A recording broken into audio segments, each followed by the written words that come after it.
Are you a current or future physician assistant wanting to learn more about finances? Then join me on this journey to become a PA the FI way. Hi, my name is Kat, and I'm a practicing certified physician assistant who will be your host. It took me 5 years after I started practicing medicine as a PA to thoroughly dive into my personal finances after I discovered the concept of financial independence. I want to use what I have learned to help you avoid some of the financial mistakes that I have made while sharing some of the financial wins that I have had along the way. Join me as we discuss financial strategies to guide you to becoming a physician assistant on the way to financial independence.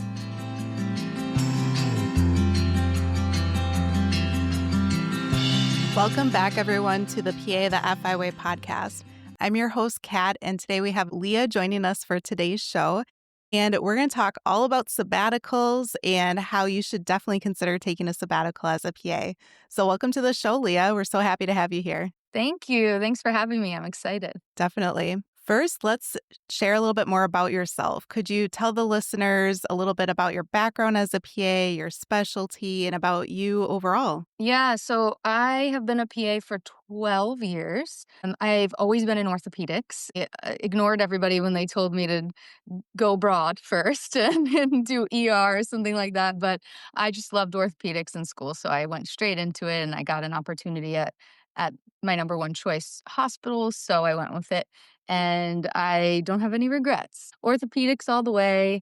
I love it. And I started in the hospital as what they call like a core PA. So I was pretty much just running into different surgeries all the time and wherever they needed me. After 2 years of that, I wanted to specialize a little bit more because I felt like I was sort of a jack of all trades, master of none. And I decided to look into private practice positions. And one position opened up with a surgeon that I met when I was in school on my rotation. And I jumped on the opportunity and he hired me and I worked for him for 10 years and it was great. And then last year I left and went to travel the world. I love a few things about your story. I love how even though you were in a specialty like ortho, that you still felt too generalized. And that's a great reminder for those out there that even within your specialty, you can figure out what your niche is, what types of patients or problems you like to work with, and figure out even a specialty of a specialty if needed as well.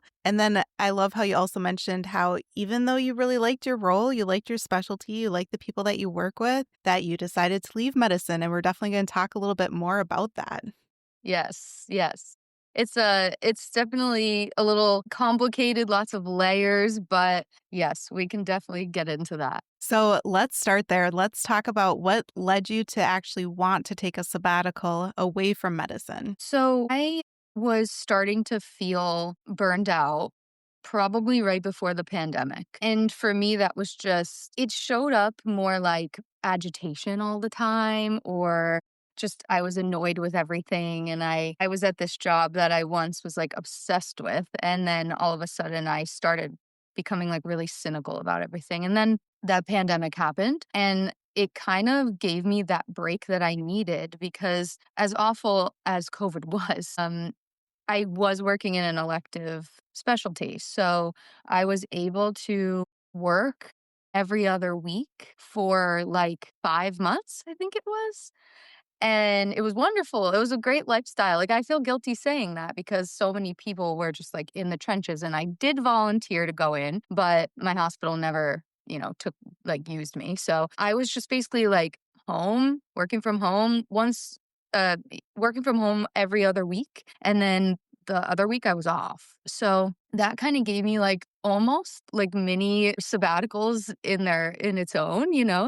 And then I kind of got over that little bit of burnout and I was kind of excited to get back into the office and the OR. But then it quickly came back, honestly. Like, you go back to the same job with the same people. And although they're lovely, it's just such a high volume specialty and a high volume hospital. And, there's lots of everything going on at once. Like, I don't have any downtime. I never had any downtime at this job. And even though I love orthopedics, like that catches up to you. And it wasn't just like the mental burnout, I was physically burnt out as well. Like, these cases were kind of tough on my body. And by the end of the day, if I did, 4 cases, 4 knee replacements or hip replacements, I would come home like, first of all, mentally exhausted. Didn't even want to talk to my partner, which was a problem. And then I was just like on the couch, like sprawled out, like I didn't want to move. Like I was really just exhausted all the time. And I started realizing like this is just not sustainable. And I've always wanted to travel. Like it's always been a thing. Before I even decided to go to PA school, I tried to study abroad and that didn't work out. And then I've always like, oh, I'll take some time off between college and PA school, but the PA school I got into started right away, so that didn't happen. And yeah, it's just always something I wanted to do, and I found myself in a nice situation financially about 2 years ago, and I started having the thoughts like, maybe I should make a change, maybe I should change jobs, or maybe I should just quit and take some time off. And then I began to like create this whole, maybe I should just leave the country and do the thing I've always wanted to do and see the world. That's so exciting. I love that you listen to your mind and listen to your body when you recognize that it just wasn't sustainable for all those years and that you started asking those questions. Is this possible and how could it be implemented? And Yeah. I just really like how you decided that it was the plan and you decided to take action, and here you are. Yes, here I am in Australia, Love it. all the way across the world. I Yes. do have to credit my therapist though, because I actually was diagnosed with OCD when I was 7. And during that time, my parents did have me in therapy for a little bit, but I barely remember it. I went my whole life without going to like an OCD specific therapist or doctor Sure. until probably 2 or 3 years ago. And in one of our sessions, I was working with her for probably almost a year at that point. And she was the one who said, Leah, why don't you take some time off? Like, you sound really burnt out. Like, and I was like, "Oh, no, we can't do that. Like, we don't do that in our job. Like, we don't take disability time for mental health. This is healthcare." And she was like, this isn't right. Like, you should be able to take time for mental health." And it was so ingrained in me that it just like I couldn't do that. I was too nervous about what people thought and all that. And she was the one who pushed me to say like, okay, well, why don't you look into your options? Maybe your hospital has some options to take some time, but I really think like you've been working so hard for so long, you just need a break. And that was the first person who really put in my mind that maybe a sabbatical was possible. I did end up resigning, but that was a choice I made on my own. But yeah, I do have to credit Sarah for that. She's great. Yeah, that's awesome. We'll definitely get into why you chose to resign versus a pause in your role and all that a little bit later. But I love that you were working with a professional that helped you look inward a little bit more too. Yeah. Within my role working in psychiatry, although I'm definitely not a therapist, myself and my colleague, we have specialized within our specialty to realize that we like to work with other healthcare professionals as patients as well as first responders. And it's amazing when you point out, hey, have you thought about not being on call during your vacation? For example, police officers or things like that, and just talk about a simple concept of boundaries. And yeah, we're so bad professionals of just pushing down our own needs over and Mhm. over and over again. And it really is important that we not only listen to ourselves, but again, seek professional help when needed and see what they have to say, having a external, non-biased point of view too. Yeah, exactly. It's There really interesting how we really put ourselves last as healthcare professionals. Yeah, all the time, and it's absolutely horrible for our physical or mental health and all those things too. So, yes, I it can take some time and some years and some birthdays to figure some of this out though. So we talked a little bit about your burnout already, but I'm curious, what do you feel like contributed to your burnout over the years? Do you feel like there was one particular thing, or again, probably multiple things all at once, or kind of a slow burn over the years? How would you describe that? Yeah, it wasn't like one day I was just like, I'm burned out. I gotta go. It really was, I think, a slow burn, and I didn't even really realize it was happening. Think I was thinking a lot about this actually last night, and a lot of it, I think, just has to do with the way I am. And I think the way we are as healthcare professionals, where we do put everybody else first. And we have these stigmas that who knows where we develop them. Maybe they're partially in us, just innately. But I think in our field, it's very common to just work hard and show that you're working hard by staying late and pushing yourself and skipping lunch and things like that. And we want to like prove ourselves to other people, maybe. So I'm very much like that. I always want to show that I'm doing my best. And for me, that just meant going the extra mile, which was either staying late or, volunteering to do something that wasn't really my job, things like that. And I think I just stretched myself thin for a very long time. And even though I did implement some boundaries over the last few years, it was almost like the damage had been done. And no matter what I changed, I think, needed to step away. Personally, for me, I needed to just get out of the situation I was in, mainly because I started experiencing compassion fatigue, which is something I've learned like researching burnout and creating my course. And that to me is unacceptable. As healthcare professionals, we need to be compassionate.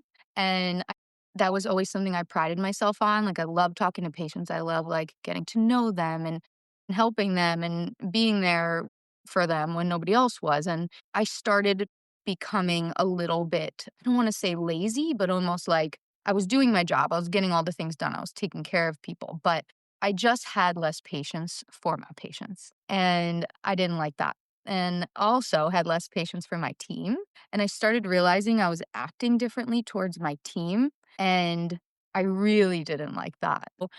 Those were the two things that I think I was like, okay, this is more serious than I thought. And then talking to my therapist, and I'm like, yeah, maybe I just need to step away from this situation. I did consider changing jobs. And I was sitting down with a friend one day and explaining to him, this job that I was interested in. And it was in a kind of a similar situation. It wasn't very different. It was just, like, at a different hospital. And he was like, "Leah, it sounds like you're just going to the same situation in another place." And I said, "Yeah, you're probably right." And that also made me think, "Okay, maybe this travel thing is possible."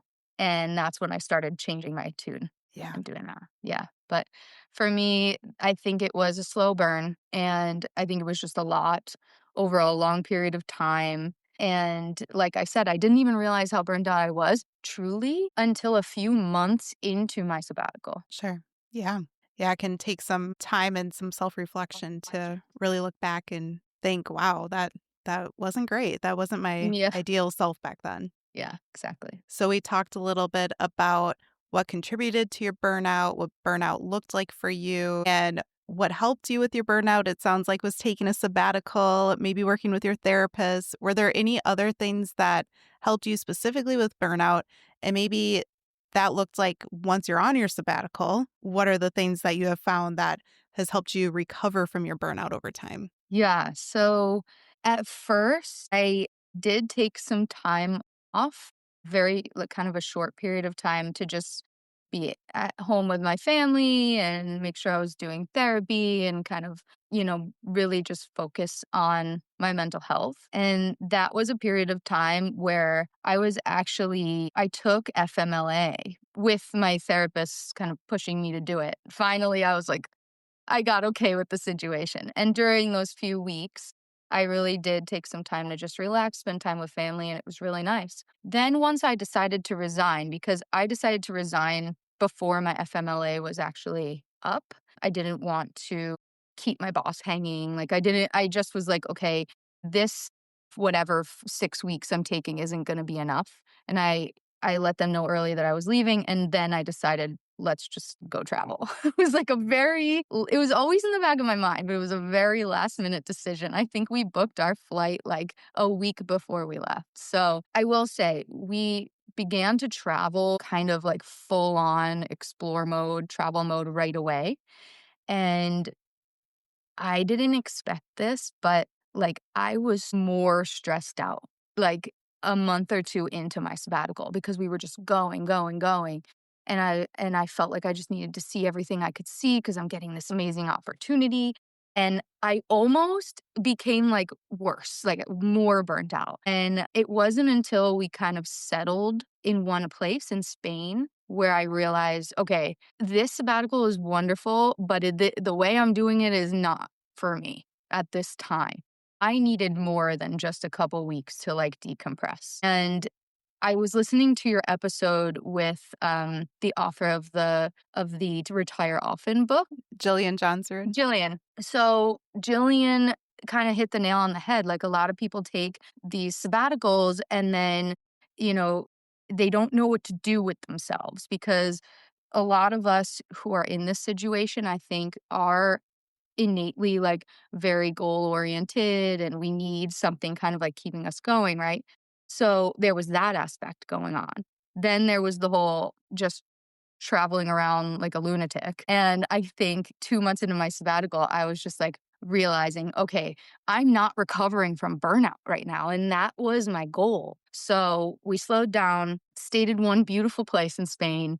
And that was really like 2 months in, I'd say, was when I really started just focusing on doing the things that I wanted to do, like waking up with the sun and going outside right away and surfing whenever I wanted to and making sure I got a workout in because that makes me happy. You know, actually wasn't easy.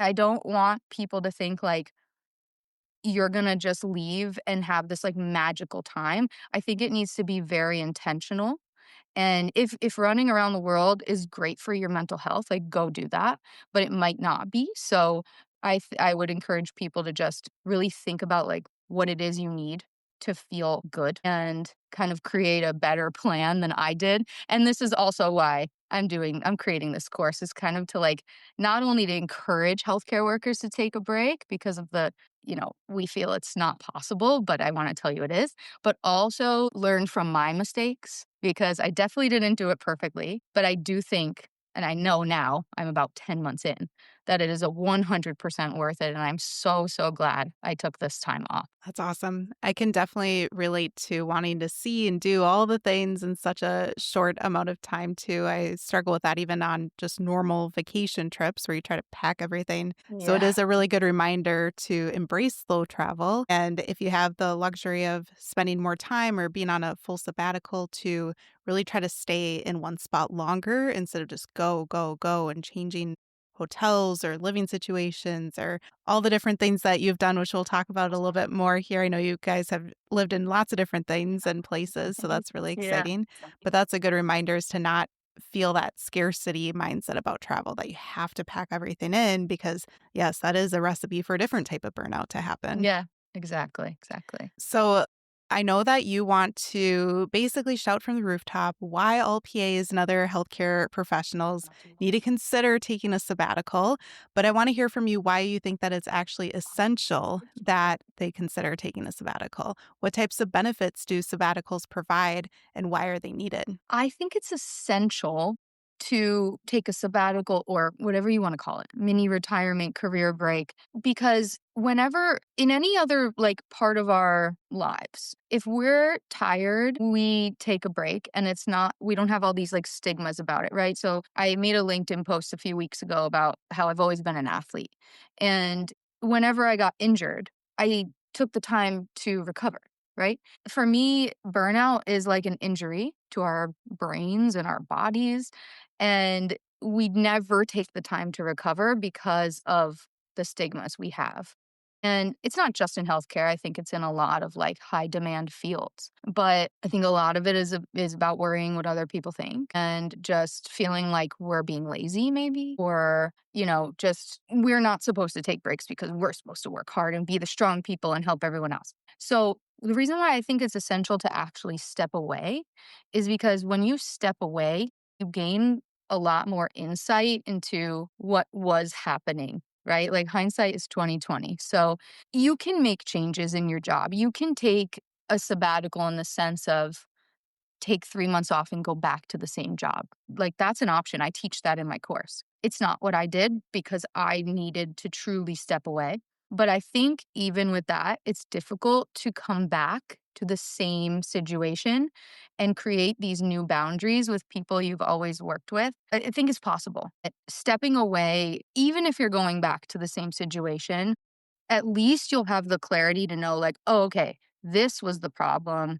This is not okay. And then you'll take the time, hopefully, to kind of create a plan for when you do come back and introduce those boundaries in a proper way so that you don't get burnt out again. Ideally, if you could take an extended period of time off and maybe then look for a new opportunity, I think that's going to be probably your biggest chance of success when it comes to overcoming burnout. But yeah, I think it's the stepping away and being able to reflect, like you said before. Took me a couple months to reflect, but finally did. So when you do step away, whether you're staying at home or traveling halfway across the world, I think you gain experiences that you wouldn't if you were at work every day, right? Just obviously. And it gives you a new perspective. Like you talk to people who kind of maybe validate what you're doing, or you go to Spain and you find out that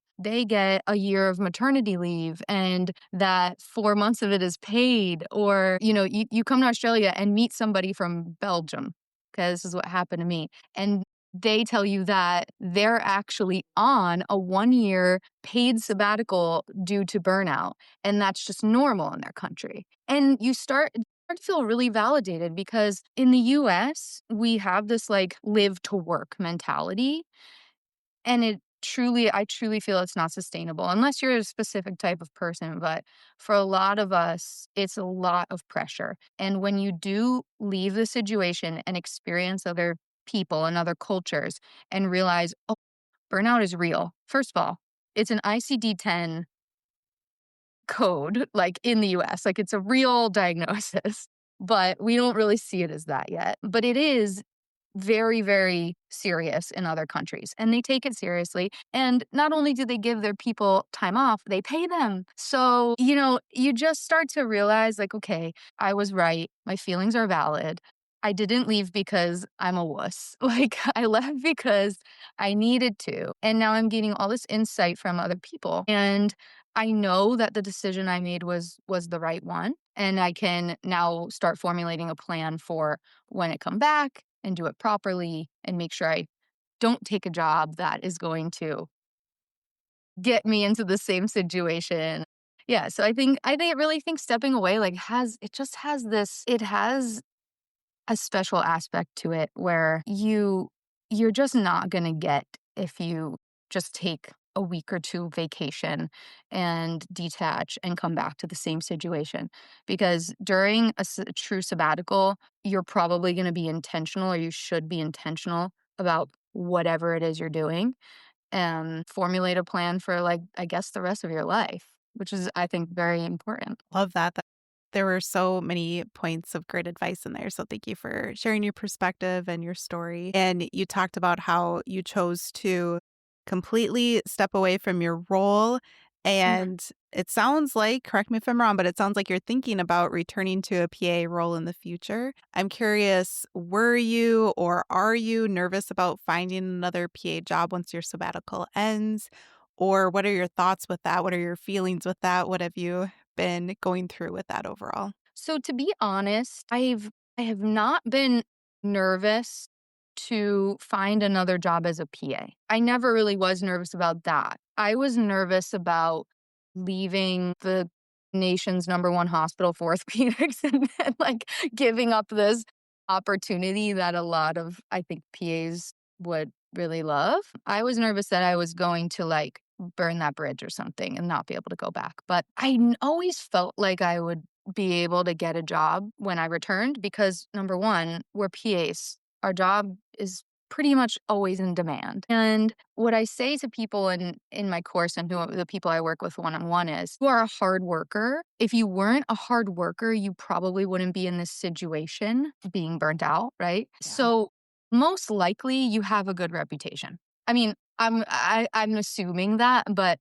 for most people it's true. And if you keep the relationships positive and you exit the right way, I really think that it's totally possible to not burn any bridges and return to the same job if you want to, but also just like keep those relationships positive. That way, when you do return, like everyone has good things to say about you and there's no animosity or anything. So, as healthcare workers, I don't think we should be worried about finding a job unless something crazy happens and something changes, right? But like right now in the US, we are still very much in demand. And given that I feel that most of my clients are hard workers, then they have good reputations. I'm not worried about them getting rehired when they come back. So I was never really worried about that. However, you said that I am considering going back to a role as PA. It is possible, but I am currently looking into delving into the role of like a more non-clinical role in health tech. So something along the lines of AI in medicine. I'm really interested in that. I'm trying to find a remote role right now, which has not been easy. So that is definitely becoming more of a challenge. Could I go back to the US and find a job? Yes, most likely I could do that probably pretty easily.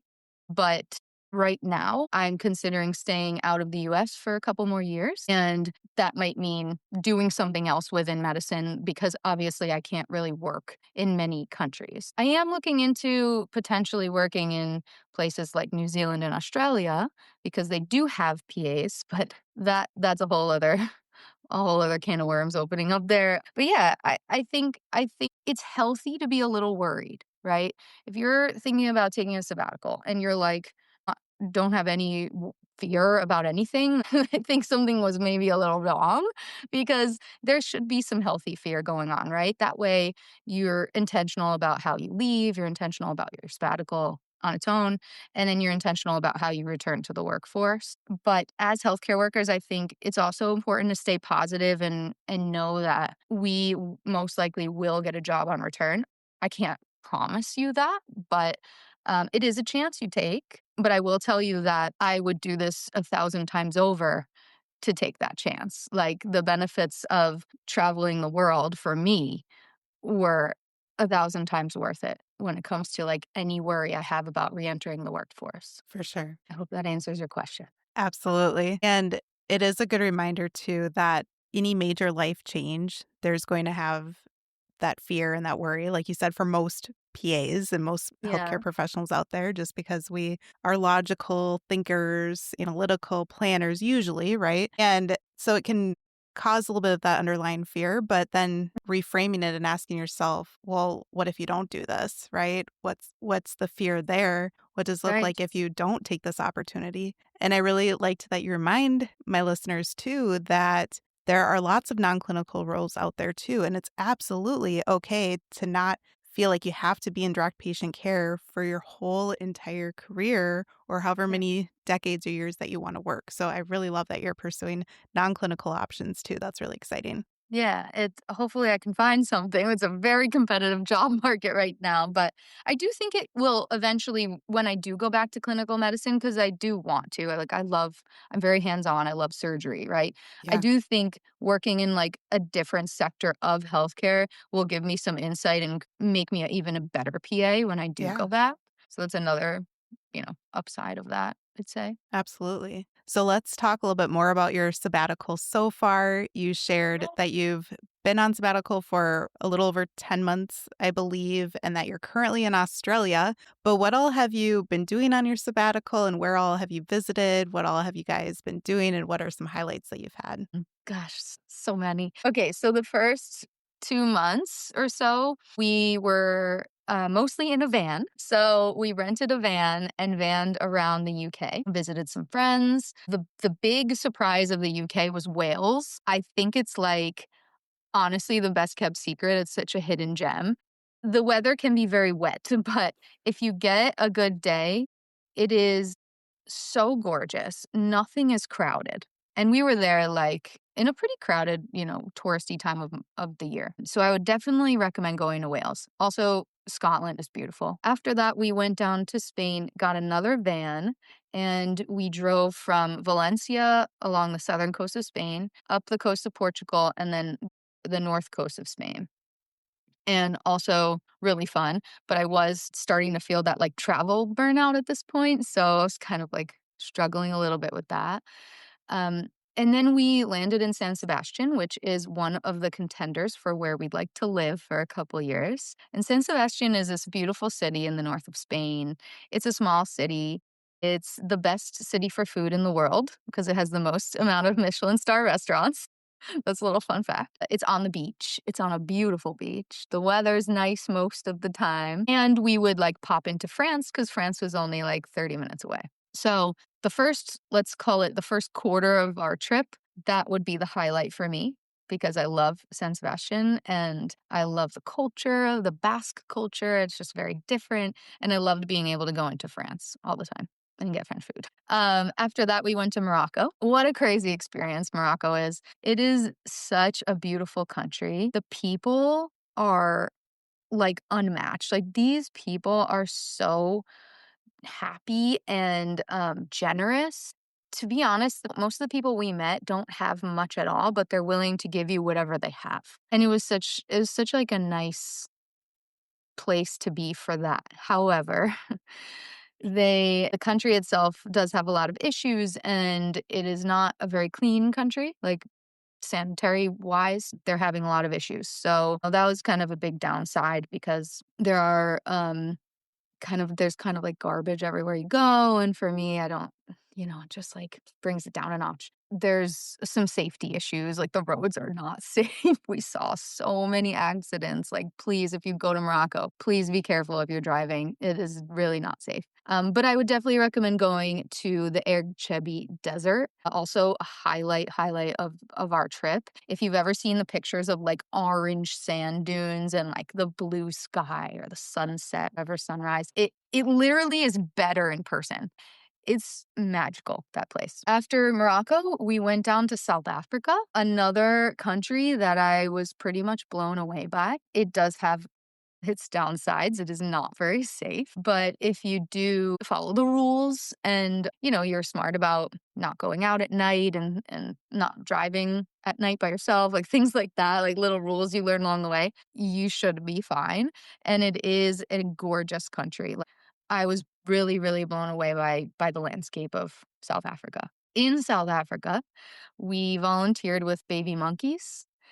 And this is just something I've always wanted to do. Like, I went to a sanctuary in Costa Rica 15 years ago, and I told myself I was going to volunteer with baby monkeys one day. When we started thinking about South Africa, it was the first thing I looked into. And we found this sanctuary called the VMF, the Vervet Monkey Foundation. And we spent 2 weeks there. And basically, we just tend to orphaned baby monkeys. They like somehow lose their mom in whatever way. Like the mom will get hit by a car, or unfortunately, a farmer will put it to rest and the babies are orphaned. So we got to like raise these tiny little baby monkeys. It was like the cutest thing ever. I still have my little baby monkey on the background of my phone. His name's Olaf. I love him. So this is something that I think is a really fun thing to do if you are considering taking a sabbatical, is to volunteer, because it gives you that like sense that you're doing something good with your time. And it was very structured, which I did like. For it just fulfilled me in so many ways. And then we spent some time, about a month or so, outside of Cape Town. And a lot of this time we're surfing. So this trip has kind of been one big surf trip. We have our surfboards with us. So basically since Spain, we've been surfing. Portugal, Spain, France, South Africa, Morocco. And then after South Africa, I went home for a little while to visit some family, and then I met my fiancé back in New Zealand. New Zealand is amazing. Um, it's just such a cool place. The people are great. The North Island is like kind of like Scotland meets Hawaii. The South Island is Lord of the Rings, what like everyone says. It really is. It's just like these dramatic landscapes, mountains and lakes and ocean. Then we went over to Indonesia, surfed a ton there, had a little hiccup where we were on a boat that sunk in the middle of the ocean. So that Wow, what was, happened there? Good grief. long story short, not a safe boat in the first place. Too many people were on it. The driver was very inexperienced, and water got in the boat and it tipped and it sunk. And we were stranded in the middle of the ocean for like an hour. Luckily, we were able to call for help. Still getting over that because that was only a Wow. few weeks ago. Yeah. And then that happened, and we kind of booked it out of Indonesia. I was like, okay, I think it's time for us to leave this country. It was a sign. Yeah, beautiful, cool country, but not a safe country. So if you do go to Indonesia, please advocate for yourself because nobody cares about any safety rules. And then came to Australia and we traveled from Melbourne all the way up here to the Sunshine Coast. And now I am house sitting and pet sitting to dogs and living near the beach, and it's all free. So awesome. I really Yeah. appreciate you sharing about your highlights and the places that you've been. And you already touched on one of the challenges with the boat, but I'm curious, have there been other challenges on your sabbatical that you faced in particular that have either been concerning or more so just have they all been kind of minor inconveniences, or do you feel like there have been more that have been more challenging? Honestly, I think we've been really lucky, even though, we were in a pretty dangerous place like South Africa, we were okay. Like, luckily, we weren't victims of any crime. It's very common to get robbed there, and it's a very. I just made a TikTok video about this, and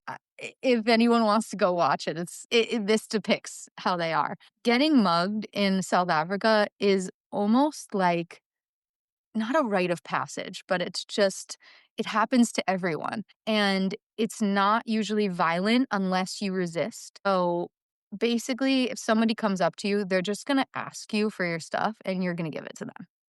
Because if you don't, that's when the bad stuff happens. And not only will they just politely take your things, they will then walk you home to make sure you get home safe. I'm not joking. I That's am so not kidding. bizarre. It's so bizarre. Go to my TikTok and read the comments. You will literally just see those comments. Like it's bizarre. But no, we've been like very, very lucky until the boat sinking. And because that was bad. That was like, we might die. And luckily, we were saved pretty quickly. So that was nice. But yeah, I don't know. We've met like amazing people. We've had really good experiences. But I do think you just have to be ready for, the annoying travel stuff like flights getting canceled and budgeting to have, an emergency fund in case something crazy does happen or you have to rebook some transportation or whatever it is. But yeah, I can't really think of any other time where we've been scared or nervous or yeah, it's been pretty good. Sure. That's great. And I hope you continue to stay safe wherever you may go next. Well, now we're in the land of rules. I've never been in a country where there are so many laws and rules, but it's good. I like it here in Australia. And Yeah. you touched a little bit on budgeting and having an emergency fund and things like that. Let's shift to talking a little bit more about finances. How could you Yeah. financially afford to go on your sabbatical? And are there different tips or tricks or suggestions you have to help lower the costs during your sabbatical too? Yes. So the biggest module in my course right now is the budgeting module. And I will preface this by saying I am not a financial specialist or anything like that, but I do have experience with money and a pretty wild story when it comes to money because I came out of school with a lot of student loan debt. I came out with $260,000 in student loans, Wow. and then on top of that, I was so smart and racked up $20,000 of credit card debt because I just thought I had money that I didn't have, made lots of mistakes, and, met my partner, uh, 12 almost 12 years ago now. and he kind of like snapped me into back into reality. And I started getting a little better with money slowly. I stopped shopping and going on trips that I couldn't afford, and kind of just created a plan to constantly be paying off debt. Even if it was just $25 a month, something had to be paid off for every paycheck, and I just started thinking that way. But it wasn't until about, I'd say 5 years ago that I really started paying myself first. So my dad always told me, "Pay yourself first, pay yourself first." And I was just like, "Yeah, yeah, whatever, whatever." Never really, like, sunk in until about 5 years ago, and I was like, "Wait, this is real. I really need to pay myself first," which means take a chunk of my paycheck, put it in my savings account before I do any budgeting. And meaning that $500 that I would take from every paycheck, like, I could not spend that. Like, so I began, cutting my costs a little bit, like moving in with my partner helped a lot. But I also, for instance, moved out of Manhattan into Queens. Did I want to do that? No, I did not want to move to Queens, but I knew that I would be paying like a third of what I was paying in Manhattan. So, just like making little sacrifices that in the end all turned out fine. And just being more intentional about how I spent my money and that how much I was saving every month. I just got a lot better at saving. Now, during that time, I was paying around ugh, $1,800 a month in loan payments. So it was definitely very hard at first. Like it took a few years to get to that point where I was saving $1,000 a month. Like took 8 years or so, 7 years. I will admit COVID helped because the loan payments got put on hold. But I did not spend more money because of that. Instead, I just paid all my other debt down. So I had $160,000 government loans and $100,000 of private student loans. That during COVID, I took all that extra money and just like paid down all my private loans. So I paid those off. And I just started saving like crazy. I was not saving for a sabbatical. I was saving for a house. And, last year when we were looking at homes and it was like, you know, around New York City, you get nothing for $1 million. You basically have to spend $1 million to like be in a nice house that doesn't need any work, that has more than like 2 bedrooms, right? So, we were just discouraged with the housing market. And it was probably 2 years ago because in July of 2023, I had all of my government loans forgiven. So I did public service loan forgiveness. Again, took a chance there because that was not guaranteed. And it worked out and my loans were forgiven and it was wonderful. And that was really when I started thinking to myself, like, okay, I paid off my private loans. I got forgiven the government loans. I'm debt free. Like I literally have zero debt. It felt so good. And it gave me the freedom to start thinking like I actually could take some time off if I wanted to. Or, buy a house. I don't know. That just didn't seem with the current housing market, it just didn't seem as fun. So once we got discouraged with the housing market and started thinking more about leaving and living somewhere, at the same time all of this burnout stuff was happening. That's when it just kind of became a reality. It was really because of my finances that I was able to do what I did. And so my house fund turned into I took a chunk of that and it turned into a sabbatical fund or a travel fund, whatever I was going to decide to do, because I really wasn't sure until that last minute. But I knew I had a chunk of money for like something fun, right? And it was a pretty big chunk of money, which was nice. And that's how I've been living. I literally have been living for 10 months on savings alone. And I'm just now getting to the point where I'm like, okay, I've spent pretty much all I want to spend. Got to start making some money. Hence why I'm applying for jobs in health tech. But yeah, it was really like nothing magical. I mean, other than the loan forgiveness, right? But really just starting to pay myself first, pay myself first, pay myself first, and not, making some changes in my life. Like I really didn't sacrifice much, but I sacrificed the things that I knew I could. And I still had a great life. I still went out to dinner all the time. I still went shopping at times. Like I wasn't, I wasn't like slumming it. I was just like making some little changes and I was able to save over six figures in a matter of like 5 years, which was Awesome. nice. Yeah. Huge Yeah. congrats on all of your hard work. I Thanks. want to emphasize that we've all had financial mistakes. Um, Absolutely. Over the years, none of us have done anything perfectly with our finances. But once you figure out, oh, hey, I could do that. And that's my goal. That's my strategy. That's what I'm working towards. Then it can be that motivation so that yeah. you are learning how to spend intentionally and learning where you value putting your money Mhm. versus not so much in other times of your life or in other areas of your life too. So I really like that happened for you too. And then also how you mentioned that really getting your finances under control is what led you to be able to experience the sabbatical, right? If you were still living paycheck to paycheck and drowning in student loan debt, it would be very, very, very challenging to even think about a sabbatical. So it helped you to be able to do it, but then even give you that mental bandwidth, that less pressure overall to think about what's possible and to be able to put it into action. So that's really exciting. Thanks. Yeah. And I will say, the biggest question that I get from my friends and my clients is, I don't understand how you're affording this, right? So which is why I did this whole budget module in my course.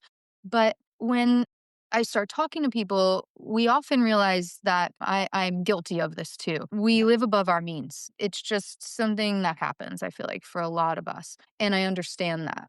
But I've never once said, I wish I bought that pair of shoes 7 years ago rather than go to Morocco. I've never once thought like, I wish I stayed truly like I never regretted living in Queens after I moved there. It was wonderful. I've never said, "Oh, I wish I kept living in Manhattan and instead of taking this time off." Like you just have to realize like it's okay to make the change. Like all that matters is you don't care about what anybody else thinks. Like, just start getting real with yourself. Like, ask yourself, like, do you need to lease the BMW or could you live maybe with a Subaru for 4 years? You know what I mean? Like, it makes a difference. It really, really does. And I can tell you that it's all worth it.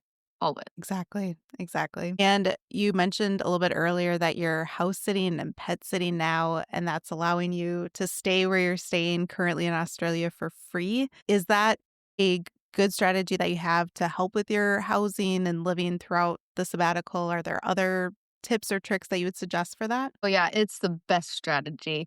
This is like the best thing I've ever discovered. And it's very, very popular in many parts of the world. So even in the US, there are tons of house sits. You just have to get on the platform, like the right platform. The one that I'm on is called Trusted House Sitters. And it's all like very organized. It's kind of a platform like Airbnb, but there's a lot more background check that goes into it. So, they had to do a background check on me and my partner and all that.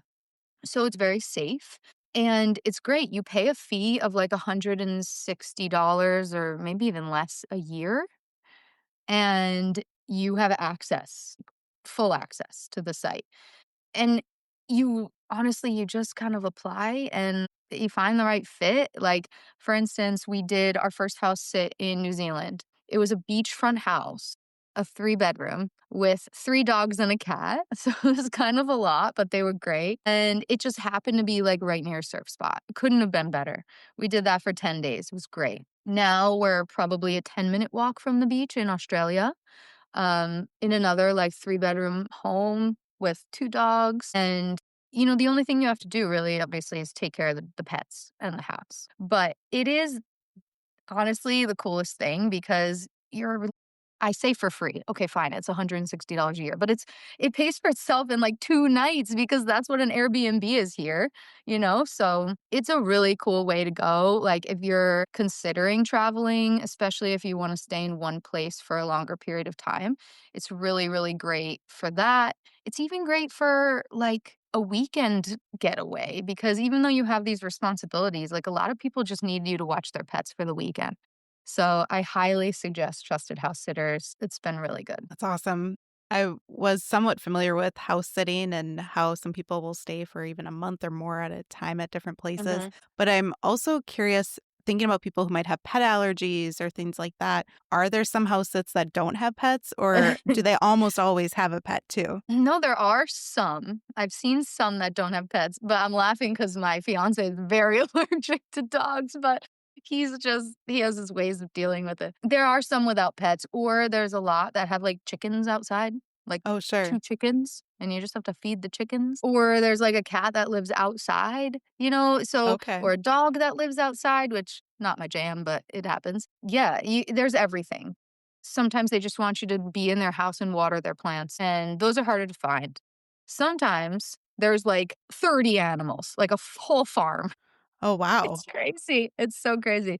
But yeah, you can. You can find homes that don't actually have pets and it's just house sitting.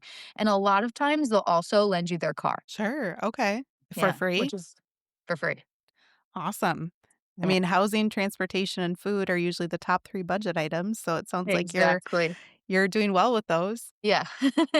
Yeah, it's been good in Australia so far. And Leah, you've talked about your course a little bit throughout this episode, but tell us a little bit more about your course. Who does your course serve and what does it help them with? My course definitely serves burnt out healthcare workers. I should say healthcare professionals and or anybody who's burned out, really. Like you don't have to work in healthcare to take my course, but it is very much geared towards healthcare professionals. I think anyone who's looking to make a change or just interested in making a change, I'm just going to provide you information that has helped me and hopefully give the person the confidence to know that this is possible.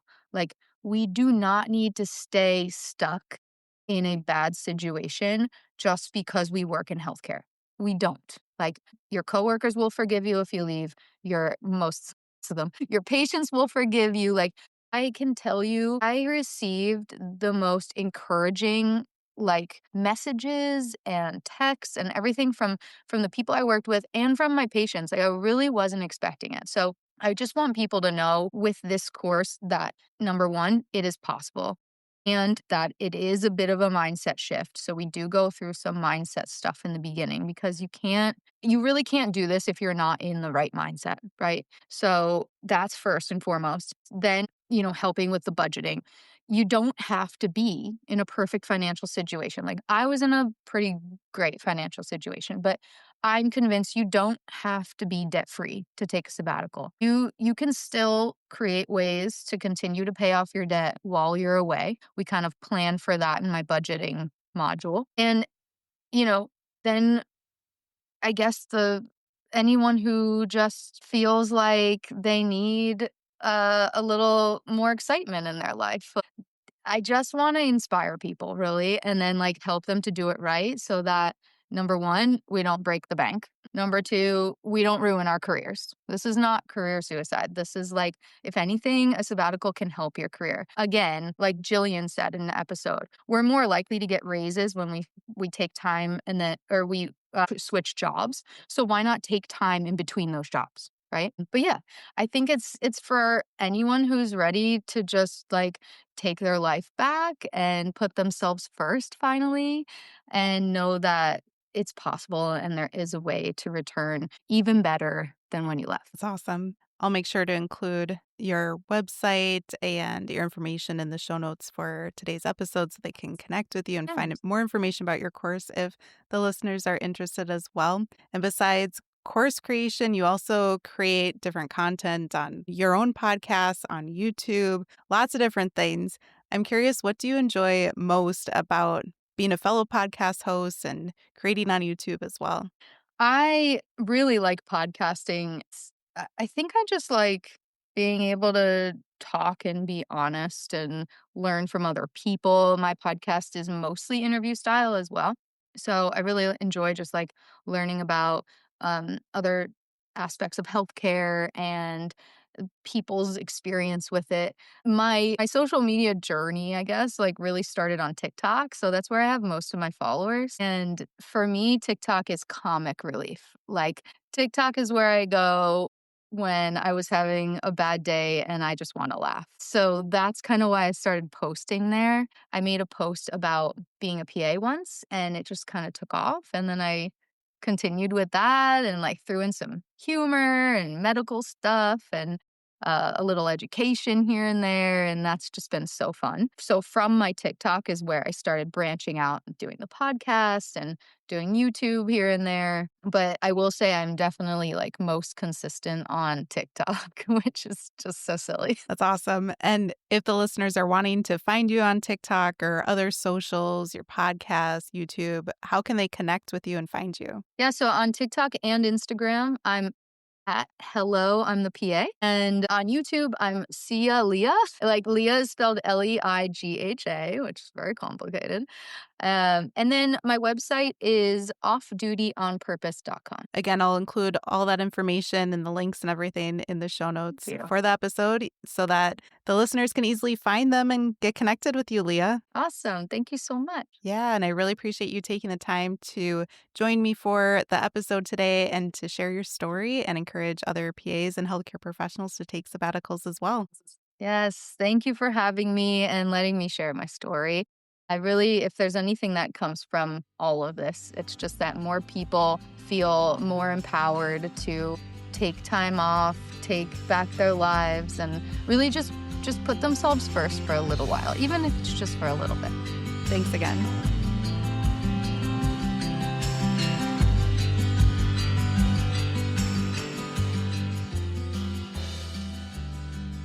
Thank you for tuning in, and I hope that you decide to continue to join me along this journey of becoming a PA the FI way. Please take a moment to press the subscribe button on the platform that you are listening to this on, but more importantly, consider sharing with another current or future PA that could benefit from the information that we reviewed in this episode. Take care and have a great rest of your day. Until next time.